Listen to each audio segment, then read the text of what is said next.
யூதா 1ஆம் அதிகாரம் 11வது வசனத்தை வாசிக்கலாமா? 1ஆம் அதிகாரத்திலே 11வது வசனத்தை வாசிப்பீர்களே ஆனால் அது இவர்களுக்கு ஐயோ, இவர்கள் காயினுடைய வழியில் நடந்து பீலையாம் கூலிக்காக செய்த வஞ்சகத்தினாலே விரைந்தோடி கோரா எதிர்த்து பேசின பாவத்திற்குள்ளாகி கெட்டு போனார். இங்கே ஒரு மனுஷனை குறித்து ஆண்டவர் சொல்றாரு. யார் அப்படின்னா பீலையாம். இந்த பீலையாம் செய்த மிகப்பெரிய தவறு என்ன அப்படின்னா, தன்னுடைய ரகசியத்தை, சில ரகசியத்தை ஊழியக்காரன் மறைக்கணும். ஆனால் அந்த ஜனங்களை சபிக்க முடியலைன்றதுக்காக ஒரு ரகசியத்தை அந்த ராஜாவினிடத்துல சொல்லி இஸ்ரவேல் ஜனங்களை அழிவதற்கு காரணமாக மாறிட்டான். அப்போ ரகசியத்தை நம்மளால என்ன பண்ண முடியாதுன்னா, நீங்கள் மத்தேயு எழுதின சுவிசேஷம் 1ஆம் அதிகாரம் 19வது வசனத்தை வாசிப்பீர்களே ஆனால், அந்த யோசேப்பு மரியாளை ரகசியமாய் தள்ளிவிட, எப்படி தள்ளிவிட? யோசேப்பு நீதிமான், ஆண்டவராகிய இயேசு கிறிஸ்துவனுடைய அப்பான்ற பேரு, அப்பான்ற போஸ்டிங் அவனுக்கு ஏன் வந்துச்சு அப்படின்னா, நான் நம்புறேன் ரகசியத்தை தன் இருதயத்திலே வைக்கிறதுக்கு விரும்பினான்.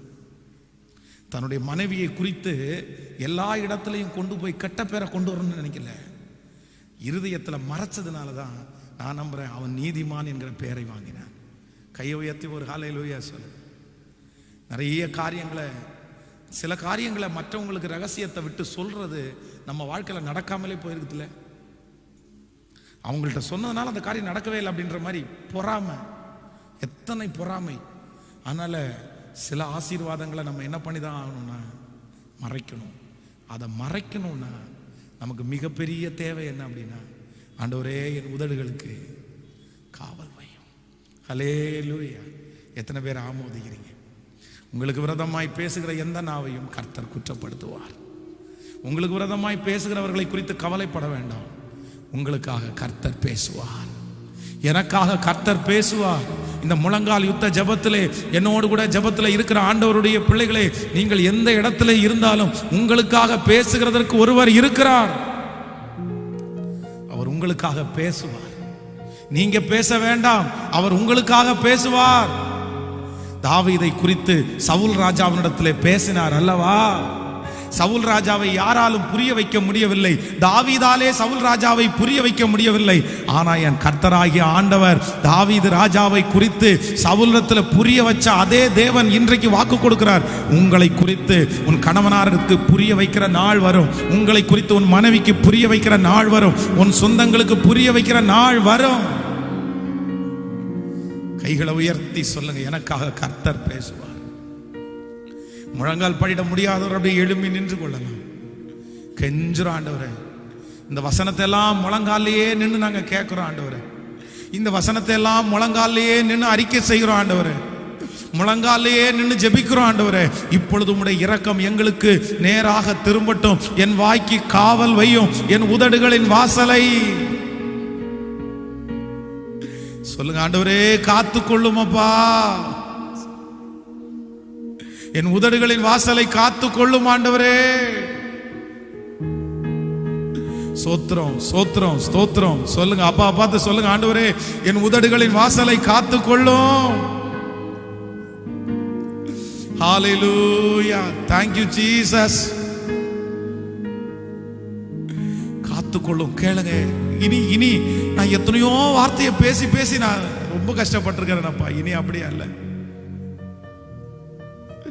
நன்றி ஆண்டவரே, நன்றி. எனக்கு அந்த கிருபை வேணும் ஆண்டவரே. கலங்கின நேரங்களில் கைதூக்கி எடுத்தவரே, கண்ணீரின் பள்ளத்தாக்கில் என்னோடு இருப்பவரே, உறவுகள் மறந்தாலும் நீர் என்னை மறப்பதில்லை, காலங்கள் மாறினாலும் நீர் மட்டும் மாறவில்லை, உறவுகள் மறந்தாலும் நீர் என்னை மறப்பதில்லை, காலங்கள் மாறினாலும் நீர் மட்டும் மாறவில்லை. நீங்க தாப்பா என் நம்பி. சத்தமாய் பாடுவோம். உம்மை அன்றி வேறு துணையில் நீங்க தான்ப்பா என் நம்பிக்கை. சொல்லுவோம், உம்மை அன்றி வேறு திரும்ப திரும்ப நீங்க தான்ப்பா. ஓ ஹல்லேலூயா. இயேசுவே, எனக்காக பேசுகிற கர்த்தர் அவர். ஓ, மனிதரின் தூசணையில் மனமடிவடைவதில்லை. நீர் எந்தன் பக்கம் உண்டு, தேவைகள் எனக்கு இல்லை. மனிதரின் தூசணையில் மனமடிவடைவதில்லை. நீர் எந்தன் பக்கம் உண்டு, தேவைகள் எனக்கில்லை. நாவுகள் எனக்கு எதிராய் சாட்சிகள் சொன்னாலும் வாதாட நீருண்டு, ஒருபோதும் கலக்கம் இல்லை. நாவுகள் சொல்லோ, ஓ, வாதாட நீருண்டு. ஒரு ரெண்டு கைகளை மேல உயர்த்தி நீங்க தான்ப்பா சத்தமா சொல்லிட்டே ரம் தனரஹதரலர ஷௌகோரம். ஓ, நீங்க தான்ப்பா ரம் தலரகதர ஷேதரம் தனோரம். சொல்லிக்கொண்டே சொல்லிக்கொண்டே நீங்க தான்ப்பா என் நம்பிக்கை. உம்மை அன்றி வேறு துணை இல்லை. ஹல்லேலூயா, ஹல்லேலூயா. ஸ்பெஷலா உங்களை ரொம்ப வருந்தி உங்களை அன்பாய் கேட்கறது என்ன அப்படின்னா, நம்ம வெளியே இருக்கிற காரியங்கள் எல்லாம் ரொம்ப நம்ம பேசுறோமோ இல்லையோ, ஆனா எந்த தேவ பிள்ளையும் ஊழியக்காரங்களை குறித்து வீட்டில் என்ன பண்ணிடக்கூடாதுன்னா டிஸ்கஸே பண்ணக்கூடாது. ஆமே, எந்த ஊழியக்காரரை குறித்தும் உங்க வீட்டில் டிஸ்கஸ், அதுவும் பிள்ளைங்க இருக்கும்போது டிஸ்கஸ் பண்ணவே பண்ணாது. இவர் நல்லவர், இவர் கெட்டவர், எதையுமே சொல்ல வேண்டாம், எதையுமே சொல்ல வேண்டாம். ஏன் அப்படின்னா, நம்ம எந்த மனுஷனையும் ஆக்கிரமித்திருக்க முடியாது, நம்ம எந்த மனுஷனையும் தண்டிக்கவும் முடியாது. கர்த்தரே சும்மா இருக்கும்போது, கர்த்தரே அமைதியா இருக்கும்போது நம்ம என்ன பண்ண முடியும் சொல்லுங்க?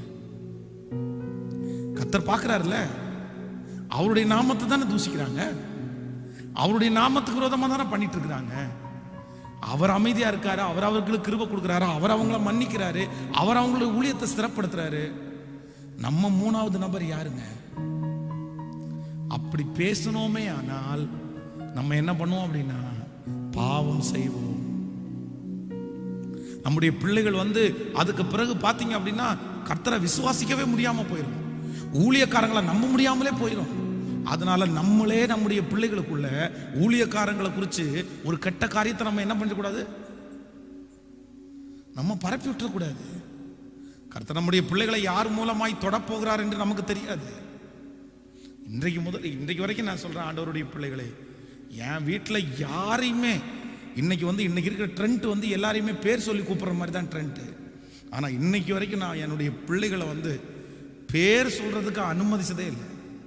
ஊழியக்காரங்களுடைய பேர் இளம் வயது ஊழியக்காரங்களை கூட பேர் சொல்றதுக்கு அனுமதிச்சதே இல்லை. அவன் பேர் சொல்லி இந்த நபர் பாட்டு எழுதியிருக்கிறார், இந்த நபர் பிரசங்கம் பண்ணிருக்கான்னு சொல்லும்போது யார் உனக்கு அது யாரு? அவன் மரியாதையா பேசு, பேர் சொல்லி எல்லாம் கூடக்கூடாது. நீ அதை எப்படி பேர் சொல்லி கூப்பிடுற?